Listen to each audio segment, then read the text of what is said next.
یہودی اب بہت پریشان ہو چکے تھے۔ ادھر نبی اکرم صلی اللہ علیہ وآلہ وسلم سختی سے ان کا محاصرہ کیے ہوئے تھے۔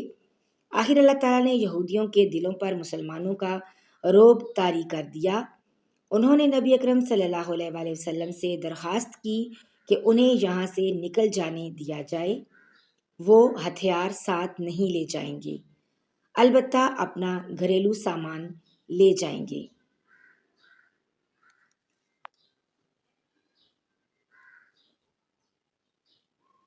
نبی اکرم صلی اللہ علیہ وآلہ وسلم نے ان کی یہ درخواست منظور کر لی۔ چنانچہ یہودیوں نے اپنے اونٹوں پر اپنی عورتوں اور بچوں کو سوار کر لیا اور اپنا سارا سامان بھی اس پر لاد لیا۔ یہ کل 600 اونٹ تھے۔ ان اونٹوں پر بہت سا سونا، چاندی اور قیمتی سامان تھا۔ اس طرح بنی نذیر کے یہ یہودی جلا وطن ہو کر خیبر میں جا بسے۔ خیبر کے یہودیوں نے انہیں وہاں آباد ہونے میں مدد دی۔ کچھ لوگ شام کی طرف بھی چلے گئے۔ غزوہ بنو نذیر کے بعد غزوات ذات الرقاع، غزوہ بدر ثانی اور غزوہ ذومۃ الجندل پیش آئے۔ یہ چھوٹے چھوٹے غزوات تھے جو یکے بعد دیگرے پیش آئے۔ پھر غزوہ بنی مستلق پیش آیا۔ قبیلہ بنو مستلق کا سردار حارث بن ابی ذرار تھا۔ اس نے حضور اکرم صلی اللہ علیہ وآلہ وسلم سے جنگ کے لیے ایک لشکر تیار کیا۔ اس لشکر میں اس کی قوم کے علاوہ دوسرے عرب بھی شامل تھے۔ اس اطلاع پر حضور اکرم صلی اللہ علیہ وآلہ وسلم نے بھی جنگ کی تیاری کی۔ اسلامی لشکر 2 شعبان سن 5 ہجری کو روانہ ہوا۔ ادھر جب حارث بن ابی ذرار اور اس کے ساتھیوں کو مسلمانوں کی آمد کی خبر ملی تو بہت سے لوگ بدحواس ہو کر حارث کا ساتھ چھوڑ گئے اور ادھر ادھر بھاگ نکلے، یہاں تک کہ آپ صلی اللہ علیہ وآلہ وسلم صحابہ کرام کے ساتھ اس قبیلے پر حملہ آور ہوئے۔ مسلمانوں نے ایک ساتھ مل کے مشرکوں پر حملہ کر دیا۔ یہ حملہ اتنا شدید تھا کہ ان میں سے 10 فوراً مارے گئے، باقی گرفتار ہو گئے۔ ان کی عورتوں اور بچوں کو بھی گرفتار کر لیا گیا۔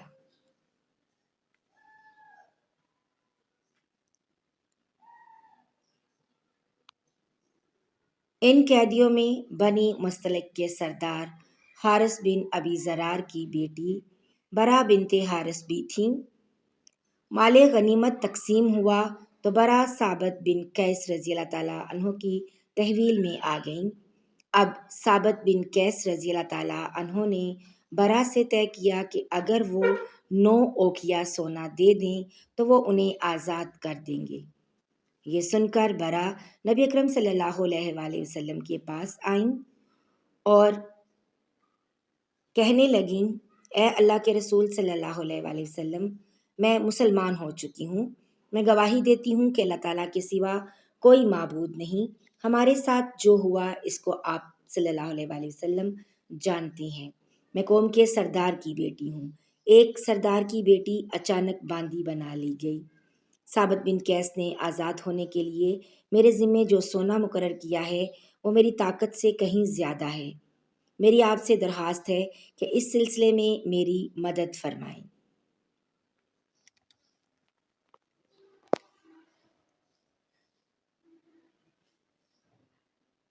اس پر نبی اکرم صلی اللہ علیہ وآلہ وسلم نے ارشاد فرمایا، کیا میں تمہیں اس سے بہتر راستہ نہ بتاؤں؟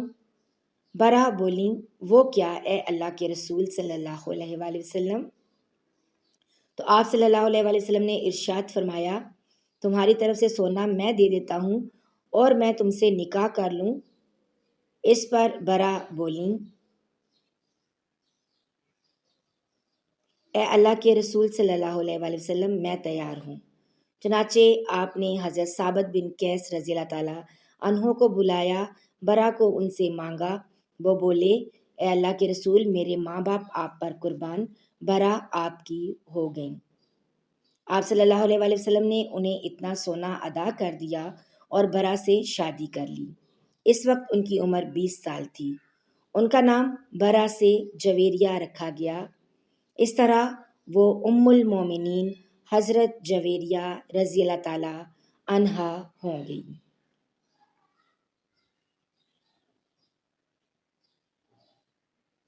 حضرت عائشہ صدیقہ رضی اللہ تعالیٰ عنہا فرماتی ہیں کہ حضرت جویریہ رضی اللہ تعالیٰ عنہا نہایت خوبصورت خاتون تھی۔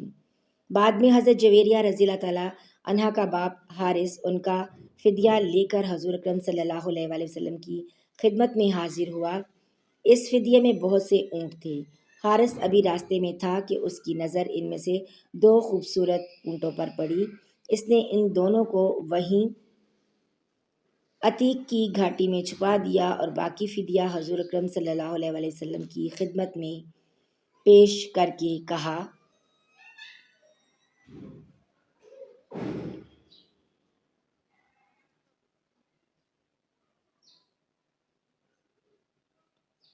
یہ فدیہ لے لیں اور میری بیٹی کو رہا کر دیں۔ اس کی بات سن کر آپ صلی اللہ علیہ وآلہ وسلم نے ارشاد فرمایا، اور وہ 2 اونٹ کیا ہوئے جنہیں تم عتیق کی گھاٹی میں چھپا آئے ہو؟ حارث بن ابی ذرار یہ سنتے ہی پکار اٹھا، میں گواہی دیتا ہوں کہ آپ اللہ کے رسول ہیں۔ اس بات کا علم میرے اور اللہ کے سوا کسی کو نہیں۔ اس سے ثابت ہوا کہ آپ صلی اللہ علیہ وآلہ وسلم واقعی اللہ کے رسول ہیں۔ اس طرح وہ مسلمان ہو گئے۔ حضرت جویریہ رضی اللہ تعالیٰ عنہا کے بھائی عبداللہ بن حارث بھی مسلمان ہو گئے۔ اس کے بعد بنی مستلق کے تمام قیدیوں کو رہا کر دیا گیا۔ کچھ سے فدیہ لیا گیا، کچھ بغیر فدیے کے چھوڑ دیے گئے۔ حضرت جویریہ رضی اللہ تعالیٰ عنہا فرماتی ہیں، بنی مستلق پر رسول اللہ صلی اللہ علیہ وآلہ وسلم کی چڑھائی سے 3 دن پہلے میں نے خواب دیکھا کہ یثرب یعنی مدینہ منورہ سے چاند طلوع ہوا اور چلتے چلتے میری گود میں آ رہا۔ پھر جب ہم قیدی بنا لیے گئے تو میں نے خواب کے پورا ہونے کی آرزو کی۔ جب آپ صلی اللہ علیہ وآلہ وسلم نے مجھ سے نکاح فرما لیا تو مجھے اس خواب کی تعبیر معلوم ہو گئی۔